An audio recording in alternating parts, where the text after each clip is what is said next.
ಕನ್ನಡೆಯನೇ ಕುಣಿದಾಡುವುದೆನ್ನೆದೆ, ಕನ್ನಡೆಯನೇ ಕಿವಿ ನಿಮಿರುವುದು. ಬಾರಿಸು ಕನ್ನಡ ಡಿಂಡಿಮವ, ಓ ಕರ್ನಾಟಕ ಹೃದಯ ಶಿವ. ಹೊತ್ತಿತೋ ಹೊತ್ತಿತು ಕನ್ನಡದ ದೀಪ, ಮುಗಿಯಿತೋ ಮುಗಿಯಿತು ಶತಮಾನಗಳ ಶಾಪ. ಹಚ್ಚೇವು ಕನ್ನಡದ ದೀಪ, ಸವಿನುಡಿಯ ದೀಪ, ಸಿರಿನುಡಿಯ ದೀಪ, ಒಲವೆತ್ತಿ ತೋರುವ ದೀಪ. ಇವೆಲ್ಲ ನುಡಿಗಳು ನಮ್ಮ ನಾಡಿನ ಶ್ರೇಷ್ಠ ಕವಿವರ್ಯರ ಮನದಾಳದಿಂದ ಹೊಮ್ಮಿದಂತಹ ನುಡಿಮುತ್ತುಗಳು. ಕನ್ನಡಮ್ಮನ ಪಾದಾರ ಬಿಂದಗಳಿಗೆ ನಮಿಸುತ್ತಾ, ಕನ್ನಡ ರಸ ಋಷಿಗಳಿಗೆ ವಂದಿಸುತ್ತಾ, ಎಲ್ಲರಿಗೂ ರಾಜ್ಯೋತ್ಸವದ ಶುಭಾಶಯಗಳನ್ನು ಕೋರುತ್ತಾ, ಕ್ರೈಸ್ಟ್ ಇಂಟರ್ನ್ಯಾಷನಲ್ ಶಾಲೆ 10ನೇಯ ತರಗತಿ ವಿದ್ಯಾರ್ಥಿಗಳಿಂದ ಕನ್ನಡ ನಾಡು, ನುಡಿ, ಸಂಸ್ಕೃತಿ, ಪರಂಪರೆಯ ಬಗ್ಗೆ ಬೆಳಕು ಚೆಲ್ಲುವ ಕಿರು ಪ್ರಯತ್ನ. ಈಗ ನಾವು ಕರ್ನಾಟಕ ಇತಿಹಾಸದ ಬಗ್ಗೆ ಕಿರು ಪರಿಚಯ ಮಾಡಿಕೊಳ್ಳೋಣ. ಕರ್ನಾಟಕ ಎಂಬ ಪದ ಮೊದಲು ಬಾರಿಗೆ ಮೂಡಿಬಂದದ್ದು ಮಹಾಭಾರತದ ಸಭಾಪರ್ವದಲ್ಲಿ ಮತ್ತು ಭೀಷ್ಮ ಪರ್ವದಲ್ಲಿ. ಕರ್ನಾಟಕವನ್ನಾಳಿದ ಸಾಮ್ರಾಜ್ಯಗಳಲ್ಲಿ ಮೊದಲನೆಯದು ಮೌರ್ಯರು. ಕರ್ನಾಟಕದ ಭೂಪ್ರದೇಶವನ್ನಾಳಿದ ಮೌರ್ಯರ ಸ್ಥಾಪಕ ರಾಜ ಚಂದ್ರಗುಪ್ತ ಮೌರ್ಯ. ಮೌರ್ಯರಲ್ಲಿ ಪ್ರಸಿದ್ಧನಾದ ದೊರೆ ಅಶೋಕ. ಅಶೋಕನ ಕಾಲದ ಅನೇಕ ಶಾಸನಗಳಲ್ಲಿ ಕರ್ನಾಟಕದ ರಾಯಚೂರು ಜಿಲ್ಲೆಯ ಮಸ್ಕಿಯಲ್ಲಿ ಕಾಣಬಹುದು. ಮೌರ್ಯರ ನಂತರ ಶಾತವಾಹನರು. ಶಾತವಾಹನರ ಪ್ರಸಿದ್ಧ ಅರಸನು 2ನೇ ಶಾತಕರ್ಣಿ. ಇವರನ್ನು ಗೌತಮಿಪುತ್ರ ಶಾತಕರ್ಣಿ ಎಂದು ಕರೆಯುವರು. ಇವರ ಆಡಳಿತದಲ್ಲಿ ಹಣಕಾಸು ಅಧಿಕಾರಿಯನ್ನು ಹಿರಣ್ಯಕ ಎಂದು ಕರೆಯುತ್ತಿದ್ದರು. ಶಾತವಾಹನರು ಗ್ರೀಕ್ ಮತ್ತು ರೋಮನ್ ದೇಶಗಳೊಂದಿಗೆ ವ್ಯಾಪಾರ ಸಂಬಂಧ ಹೊಂದಿದ್ದರು. ಶಾತವಾಹನರ ನಂತರ ಸಾಮ್ರಾಜ್ಯ ಕದಂಬರು. ಕದಂಬರ ಸ್ಥಾಪಕ ಮಯೂರವರ್ಮ. ಕದಂಬರ ರಾಜಧಾನಿ ಬನವಾಸಿ. ಇದರ ರಾಜ್ಯದ ಲಾಂಛನೆ ಸಿಂಹ. ಕದಂಬರ ಪ್ರಸಿದ್ಧ ಅರಸ ಕಾಕುತ್ಸವರ್ಮ. ಕದಂಬರ ಕಾಲದ ಪ್ರಮುಖ ಶಾಸನ ಹಲ್ಮಿಡಿ ಶಾಸನ. ಇದು ಕನ್ನಡದ ಮೊದಲ ಶಾಸನವಾಗಿದೆ. ಕರ್ನಾಟಕವನ್ನು ಬಹಳ ಕಾಲ ಆಳಿದ ರಾಜರಲ್ಲಿ ಗಂಗರು ಒಬ್ಬರು. ಗಂಗ ವಂಶದ ಸ್ಥಾಪಕರು ದಡಿಗ ಮತ್ತು ಮಾಧವ. ಪ್ರಸಿದ್ಧ ಅರಸರು ದುರ್ವಿನೀತಿ, ಶ್ರೀಪುರುಷ. ಇವರ ಕಾಲದಲ್ಲಿ ದೊಡ್ಡದಾದ ಏಕಶಿಲಾ ಮೂರ್ತಿಯು ಶ್ರವಣಬೆಳಗೊಳದಲ್ಲಿ ಕೆತ್ತಿದ್ದಾರೆ. ಅದರ ಶಿಲ್ಪಿ ಅರಿಷ್ಟನೇಮಿ. ಗಂಗರ ನಂತರ ಬಾದಾಮಿ ಚಾಲುಕ್ಯರು. ಇದರ ರಾಜಧಾನಿ ವಾತಾಪಿ. ಸಂಪೂರ್ಣ ಕರ್ನಾಟಕವನ್ನು ಒಂದೇ ಮನೆತನದ ಆಳ್ವಿಕೆಗೊಳಪಡಿಸಿದ ಮೊದಲ ರಾಜ ಮನೆತನ. ರಾಜ ಜಯಸಿಂಹ ಚಾಲುಕ್ಯ ಸಾಮ್ರಾಜ್ಯದ ಸ್ಥಾಪಕ. ಪ್ರಸಿದ್ಧ ಅರಸರು 1ನೇ ಪುಲಕೇಶಿ, 2ನೇ ಪುಲಕೇಶಿ ಮಂಗಳೇಶ. ಚಾಲುಕ್ಯರ ನಂತರ ರಾಜವಂಶ ರಾಷ್ಟ್ರಕೂಟರು. ಸ್ಥಾಪಕರು ಮತ್ತು ಮೊದಲ ದೊರೆ ದಂತಿದುರ್ಗ. ಇದರ ರಾಜಧಾನಿ ಮಾನ್ಯಕೇಟ. ಅರಬ್ ಯಾತ್ರಿಕ ಸುಲೇಮಾನ್ ಅಮೋಘ ವರ್ಷ ನೃಪತುಂಗನನ್ನು ಜಗತ್ತಿನ 4 ಪ್ರಬಲ ಚಕ್ರವರ್ತಿಗಳಲ್ಲಿ ಒಬ್ಬನೆಂದು ಹಾಡಿ ಹೊಗಳಿದ್ದಾರೆ. ಅಭಯಕವಿ ಚಕ್ರವರ್ತಿ ಪೊನ್ನನು ಶಾಂತಿ ಪುರಾಣ ಮತ್ತು ಭುವನೈಕ್ಯ ರಾಮಾಭ್ಯುದಯವನ್ನು ಇವರ ಕಾಲದಲ್ಲಿ ರಚಿಸಿದ್ದಾರೆ. ಕಲ್ಯಾಣ ಚಾಲುಕ್ಯರ ಸ್ಥಾಪಕ 2ನೇ ತೈಲಪ. ಚಾಲುಕ್ಯರ ರಾಜಧಾನಿ ಮೊದಲು ಮಾನ್ಯಕೇಟ, ನಂತರ ಕಲ್ಯಾಣ. 3ನೇ ಸೋಮೇಶ್ವರ ಎಂಬುವಂಥ ಕವಿ ಚಾಲುಕ್ಯರ ಸಾಮ್ರಾಜ್ಯದಲ್ಲಿ ಬಹಳ ಹೆಸರುವಾಸಿ. ಈತನು ಮಾನಸೋಲ್ಲಾಸ ಎಂಬ ಗ್ರಂಥ ಬರೆದನು. ಚಾಲುಕ್ಯರ ನಂತರ ರಾಜವಂಶ ಹೊಯ್ಸಳರು. ಹೊಯ್ಸಳರ ಸಾಮ್ರಾಜ್ಯದ ಸ್ಥಾಪಕ ಸಳ. ಹೊಯ್ಸಳ ಸಾಮ್ರಾಜ್ಯದ ಪ್ರಸಿದ್ಧ ದೊರೆ ವಿಷ್ಣುವರ್ಧನ. ಈತನ ಮೊದಲ ಹೆಸರು ಪಿಟ್ಟಿದೇವ. ವಿಷ್ಣುವರ್ಧನ ಪ್ರಮುಖ ಅರಸನಾಗಿದ್ದ. ಚೋಳರಿಂದ ಕ್ರಿಸ್ತಶಕ 114ರ ತಲಕಾಡು ಯುದ್ಧದಲ್ಲಿ ಗಂಗಾವಡಿಯನ್ನು ಗೆದ್ದು ತಲಕಾಡುಗೊಂಡ ಎಂಬ ಬಿರುದು ಪಡೆದನು. ರಾಮಾನುಜಾಚಾರ್ಯರ ವಿಶಿಷ್ಟ ದ್ವೈತ ತತ್ವವನ್ನು ಅನುಸರಿಸಿ ವಿಷ್ಣುವರ್ಧನ ವೈಷ್ಣವನಾದ. ಹೊಯ್ಸಳರ ಕಾಲದಲ್ಲಿ ದಾಸೋಜ, ಚಾವಣ, ಜಕ್ಕಣ, ಡಂಕಣ ಎಂಬ ಪ್ರಖ್ಯಾತ ಶಿಲ್ಪಿಗಳಿದ್ದರು. ಇವರ ಕಾಲದಲ್ಲಿ ನಿರ್ಮಾಣವಾದ ಪ್ರಸಿದ್ಧ ದೇವಾಲಯಗಳೇ ಬೇಲೂರಿನ ಚೆನ್ನಕೇಶ ದೇವಾಲಯ, ಸೋಮೇಶ್ವರ ದೇವಾಲಯ, ಹೊಯ್ಸಳೇಶ್ವರ, ಶಾಂತಲೇಶ್ವರ ಇನ್ನು ಮುಂತಾದವು. ವಿಜಯನಗರ ಸಾಮ್ರಾಜ್ಯದ ಪ್ರಮುಖ ಮನೆತನಗಳು ಸಂಗಮ, ಸಾಳುವ, ತುಳು, ಅರವೀಡು. ವಿಜಯನಗರದ ಎಲ್ಲ ರಾಜ್ಯರಲ್ಲಿ ಬಹಳ ಪ್ರಸಿದ್ಧನಾದ ದೊರೆ ಶ್ರೀಕೃಷ್ಣದೇವರಾಯರು. ಈತನ ಕಾಲದಲ್ಲಿ ಸಾಹಿತ್ಯ, ವಾಸ್ತುಶಿಲ್ಪ, ಅರ್ಥವ್ಯವಸ್ಥೆ ಅತ್ಯುನ್ನತವಾಗಿತ್ತು. ಈತನ ಆಡಳಿತಾವಧಿಯನ್ನು ಸುವರ್ಣ ಯುಗ ಎಂದು ಕರೆಯಲಾಗುತ್ತದೆ. ಇವರ ರಾಜ್ಯ ಲಾಂಛನ ವರಾಹ. ಆರಾಧ್ಯ ದೈವ ಪಂಪಾ ವಿರೂಪಾಕ್ಷ. ವಿಜಯನಗರ ಸಾಮ್ರಾಜ್ಯದ ಪತನ ನಂತರ ಆಡಳಿತಕ್ಕೆ ಬಂದಿತು ಬಹುಮನಿ ಸಾಮ್ರಾಜ್ಯ. ಕರ್ನಾಟಕದಲ್ಲಿ ಸ್ಥಾಪನೆಯಾದ ಮೊದಲ ಮುಸ್ಲಿಂ ಸಾಮ್ರಾಜ್ಯ. ಇದರ ಸ್ಥಾಪಕ ಅಲಾವುದ್ದೀನ್ ಹಸನ್ ಬಹಮನ್ ಶಾ. ಬಹುಮನಿ ಸಾಮ್ರಾಜ್ಯದ ವಾಸ್ತುಶಿಲ್ಪಿಗಳ ಲಕ್ಷಣಗಳು: ಗೋಳಾಕಾರದ ಗುಮ್ಮಟ ಕಮಾನುಗಳು, ಮೀನಾರ್ಗಳು, ಕಚ್ಚುಗಾರೆಯ ಬಳಕೆ ಮತ್ತು ಗೋಡೆಯ ಮೇಲೆ ಅಲಂಕಾರಿಕ ಅಕ್ಷರಗಳ ಕೆತ್ತನೆಗಳು. ಬಹಮನಿ ಸುಲ್ತಾನರ ನಂತರ ಬಿಜಾಪುರದ ಆದಿಲ್ ಶಾಹಿಗಳು. ಇದರ ಸ್ಥಾಪಕರು ಯೂಸುಫ್ ಆದಿಲ್ ಖಾನ್. ಬಿಜಾಪುರದ ಆದಿಲ್ ಶಾಹಿಗಳ ನಂತರ ಮೈಸೂರಿನ ಒಡೆಯರು. ಇದರ ಸ್ಥಾಪಕರು ಯದುರಾಯ ಒಡೆಯರ್. 500 ವರ್ಷಗಳಿಗೂ ಹೆಚ್ಚು ಕಾಲ ರಾಜ್ಯವನ್ನು ಆಳಿದ ಭಾರತದ ಏಕೈಕ ರಾಜಕುಟುಂಬ ಇದು. 5 ಶತಮಾನಗಳಿಗಿಂತ ಹೆಚ್ಚು ವಿಸ್ತರಿಸಿದ ಈ ರಾಜಮನೆತನದ ಆಡಳಿತವು 25 ರಾಜರ ನೇತೃತ್ವದಲ್ಲಿತ್ತು.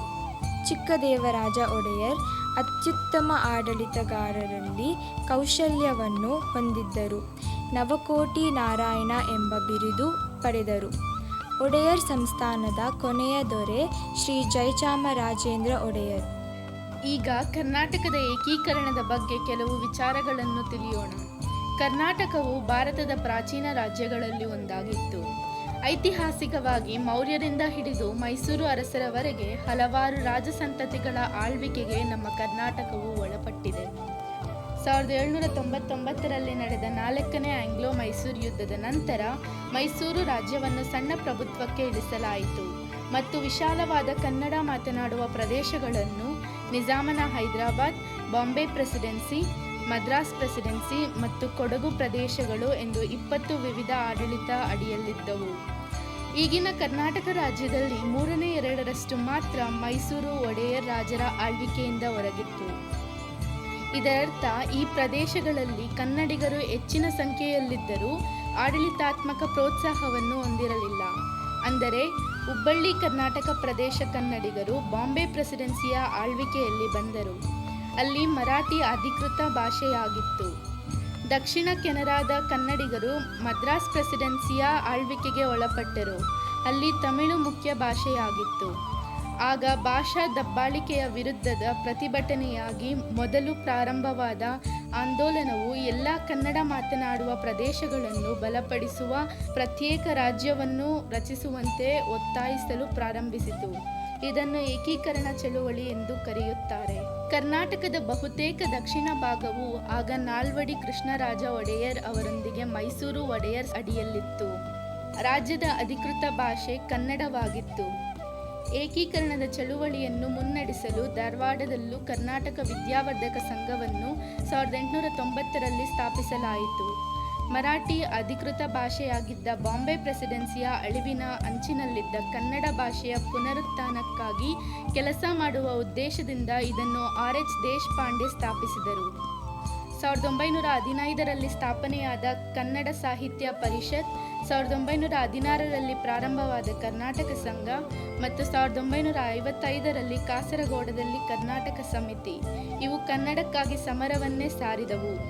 ಕರ್ನಾಟಕ ವಿದ್ಯಾವರ್ಧಕ ಸಂಘವನ್ನು 1890ರಲ್ಲಿ ಸ್ಥಾಪಿಸಲಾಗಿದ್ದರೂ ಆಲೂರು ವೆಂಕಟರಾವ್ ಅವರು ರಂಗಕ್ಕೆ ಬಂದ ನಂತರ ಚಳುವಳಿ ನಾಟಕೀಯ ತಿರುವು ಪಡೆದುಕೊಂಡಿತು.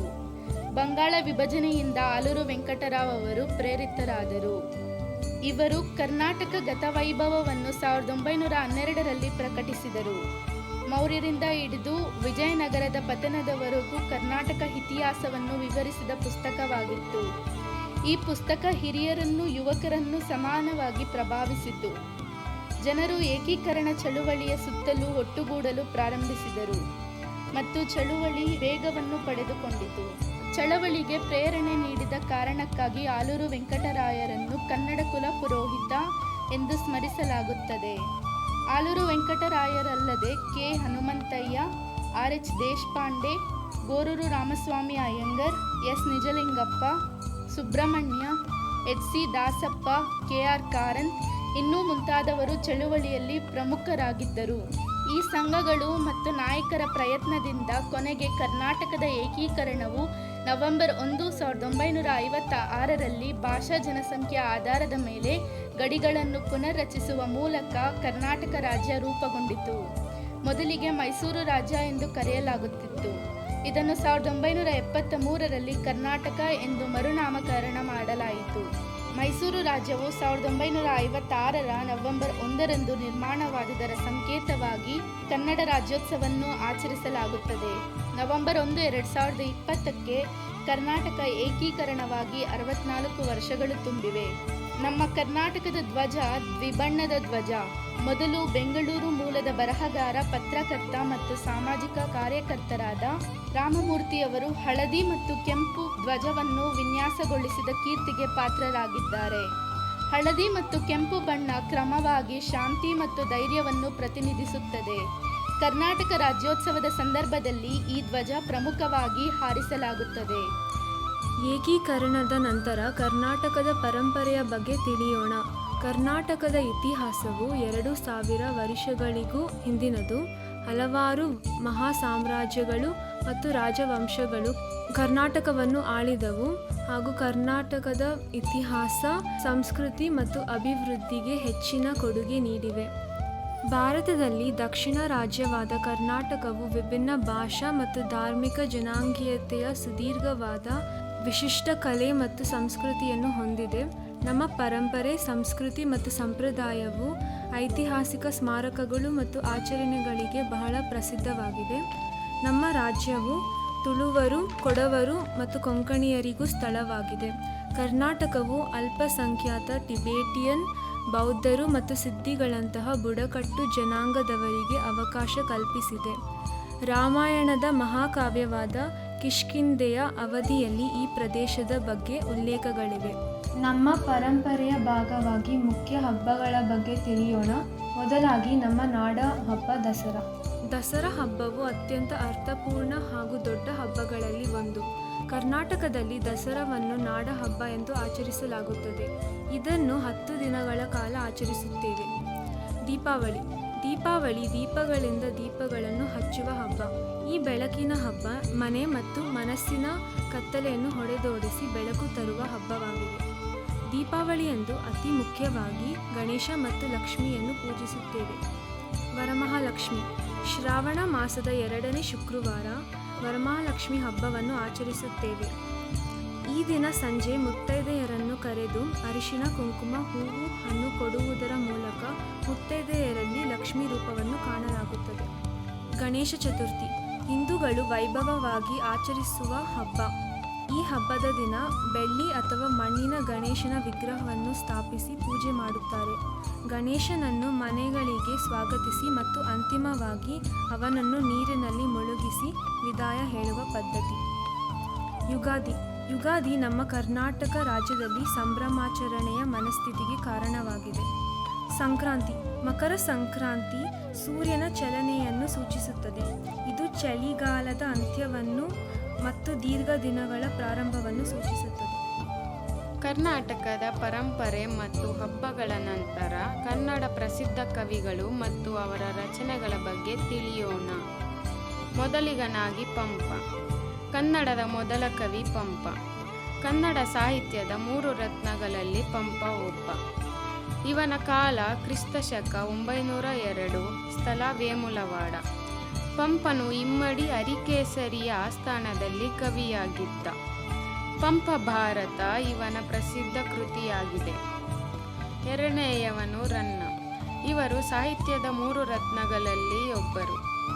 ಈತ ಕ್ರಿಸ್ತಶಕ 942ರಲ್ಲಿ ಬಾಗಲಕೋಟೆ ಎಂಬ ಊರಿನಲ್ಲಿ ಹುಟ್ಟಿದರು.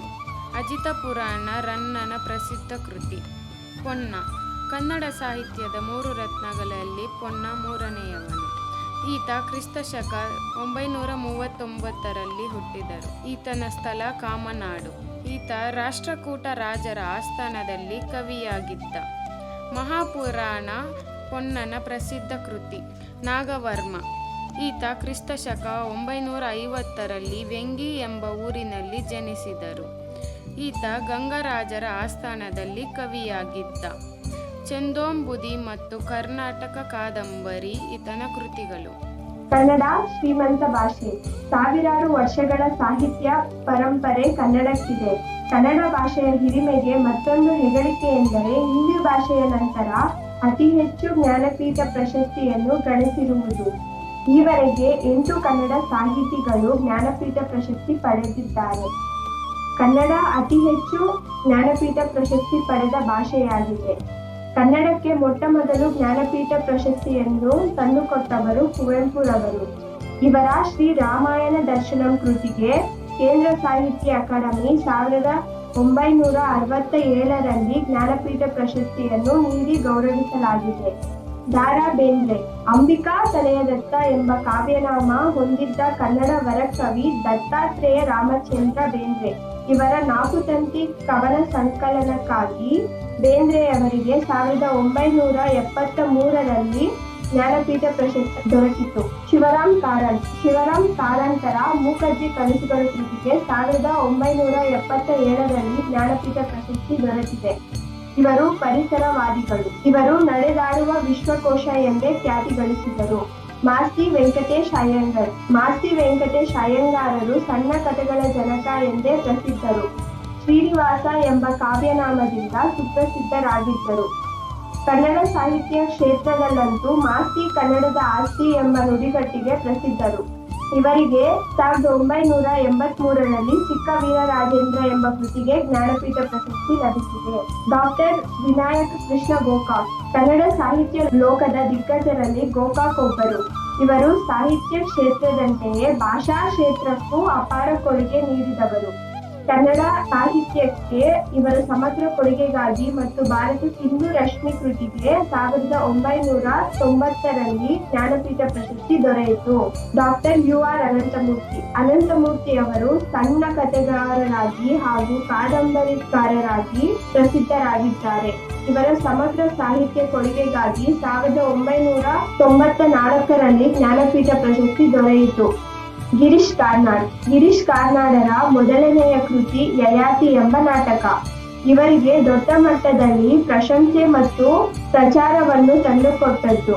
ಕನ್ನಡ ಸಾಹಿತ್ಯಕ್ಕೆ ಇವರ ಸಮಗ್ರ ಕೊಡುಗೆಗಾಗಿ 1998ರಲ್ಲಿ ದೊರೆಯಿತು. ಡಾಕ್ಟರ್ ಚಂದ್ರಶೇಖರ್ ಕಂಬಾರರು ಮುಖ್ಯವಾಗಿ ಕವಿ ನಾಟಕಕಾರರಾಗಿ ಜನಪ್ರಿಯರು. ಇವರ ಸಮಗ್ರ ಸಾಹಿತ್ಯ ಕೊಡುಗೆಗಾಗಿ 2010ರಲ್ಲಿ ಜ್ಞಾನಪೀಠ ಪ್ರಶಸ್ತಿ ದೊರೆಯಿತು. ಕರ್ನಾಟಕವು ವಿವಿಧ ಭೂದೃಶ್ಯಗಳಿಂದ ಆಶೀರ್ವದಿಸಲ್ಪಟ್ಟ ರಾಜ್ಯವಾಗಿದೆ. ಸುಂದರವಾದ ಭೂದೃಶ್ಯಗಳು ಮತ್ತು ಸ್ವಾಗತಾರ್ಹ ಆತಿಥ್ಯವು ಕರ್ನಾಟಕವನ್ನು ಭಾರತದ ಜನಪ್ರಿಯ ಪ್ರವಾಸಿ ತಾಣವನ್ನಾಗಿ ಮಾಡಿದೆ. ಕೊಡಗು ದಕ್ಷಿಣ ಭಾರತದ ಉನ್ನತ ಗಿರಿಧಾಮಗಳಲ್ಲಿ ಒಂದಾಗಿದೆ. ಇಲ್ಲಿ Raja Seat, Abbey Falls, Irupu Falls, Omkareshwara ದೇವಾಲಯ, ಬೈಲುಕುಪ್ಪೆ, ತಲಕಾವೇರಿ ಮತ್ತು ದುಬಾರೆ ಅರಣ್ಯ ಮುಂತಾದ ಸ್ಥಳಗಳು ಕೊಡಗಿನ ಪ್ರಮುಖ ಆಕರ್ಷಣೆಗಳಾಗಿವೆ. ಮೈಸೂರು ಮಹಾರಾಜರ ಹಿಂದಿನ ರಾಜಧಾನಿ ಜನಪ್ರಿಯ ತಾಣಗಳಲ್ಲಿ ಒಂದಾಗಿದೆ. ಅರಮನೆಗಳ ನಗರ ಎಂದು ಕರೆಯಲ್ಪಡುವ ಮೈಸೂರು ಇಂದಿಗೂ ತನ್ನ ಅರಮನೆಗಳು, ಪಾರಂಪರಿಕ ಕಟ್ಟಡಗಳು, ಸಂಪ್ರದಾಯಗಳು ಮತ್ತು ದೇವಾಲಯಗಳೊಂದಿಗೆ ತನ್ನ ಹಳೆಯ ಪ್ರಪಂಚದ ಮೋಡಿಯನ್ನು ಉಳಿಸಿಕೊಂಡಿದೆ.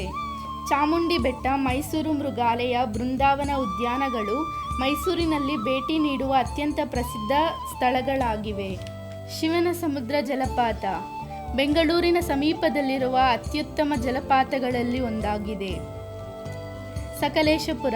ಸಕಲೇಶಪುರದ ಮಂಜರಾಬಾದ್ ಕೋಟೆ, ಸಕಲೇಶ್ವರ ದೇವಾಲಯ, ಅಗ್ನಿಗುಡ್ಡ ಬೆಟ್ಟ, ಮಗಜನಹಳ್ಳಿ ಜಲಪಾತ, ಬೆಟ್ಟ ಭೈರವೇಶ್ವರ ದೇವಾಲಯ, ಹೇಮಾವತಿ ಆಣೆಕಟ್ಟು ಮತ್ತು ಪಾಂಡವರ್ ಗುಡ್ಡ ಇಲ್ಲಿ ಪ್ರಮುಖ ಆಕರ್ಷಣೀಯ ಸ್ಥಳಗಳಾಗಿವೆ. ಜೋಗ್ ಜಲಪಾತ ಶರಾವತಿ ನದಿಯ ಮೇಲೆ ರೂಪುಗೊಂಡ ಜೋಗ್ ಜಲಪಾತ ಪ್ರವಾಸೋದ್ಯಮದ ಪ್ರಮುಖ ತಾಣಗಳಲ್ಲಿ ಒಂದಾಗಿದೆ. ಕರ್ನಾಟಕವು ಪ್ರಾಚೀನ ಪರಂಪರೆಯನ್ನು ಯುಗದಿಂದಲೂ ಸಂರಕ್ಷಿಸುವಲ್ಲಿ ಹೆಸರುವಾಸಿಯಾಗಿದೆ. ಈ ಪ್ರದೇಶವು ಹಲವಾರು ಸುಂದರವಾದ ದೇವಾಲಯಗಳಿಂದ ಆಶೀರ್ವದಿಸಲ್ಪಟ್ಟಿದೆ. ಅವುಗಳಲ್ಲಿ ಕೆಲವೆಂದರೆ ವಿರೂಪಾಕ್ಷ ದೇವಾಲಯ. ಈ ದೇವಾಲಯ 7ನೇ ಶತಮಾನದ ಇತಿಹಾಸವನ್ನು ಹೊಂದಿದೆ. ಹಳೇಬೀಡಿನ ಹೊಯ್ಸಳೇಶ್ವರ ದೇವಾಲಯ ಮತ್ತು ಬೇಲೂರಿನ ಚೆನ್ನಕೇಶವ ದೇವಾಲಯ ಇವುಗಳನ್ನು 12ನೇ ಶತಮಾನದಲ್ಲಿ ಹೊಯ್ಸಳೇಶ್ವರರ ರಾಜ ವಿಷ್ಣುವರ್ಧನರು ನಿರ್ಮಿಸಿದರು. ಪಟ್ಟದಕಲ್ ಮಲ್ಲಿಕಾರ್ಜುನ ದೇವಾಲಯ. ಕ್ರಿಸ್ತಶಕ 745ರಲ್ಲಿ ವಿಕ್ರಮಾದಿತ್ಯನ 2ನೇ ಹೆಂಡತಿ ತ್ರಿಲೋಕ್ಯ ಮಹಾದೇವಿ ಈ ದೇವಾಲಯವನ್ನು ನಿರ್ಮಿಸಿದರು. ಈ ದೇವಾಲಯವು ನಾಗರ ಮತ್ತು ದ್ರಾವಿಡ ವಾಸ್ತುಶಿಲ್ಪ ಶೈಲಿಯ ಮಿಶ್ರಣವಾಗಿದೆ. ಶ್ರೀರಂಗಪಟ್ಟಣದಲ್ಲಿರುವ ರಂಗನಾಥ ಸ್ವಾಮಿ ದೇವಾಲಯ. ಇದು ಕಾವೇರಿ ನದಿಯ ದಡದಲ್ಲಿದೆ. ಕೊಲ್ಲೂರು ಮೂಕಾಂಬಿಕಾ ದೇವಾಲಯ.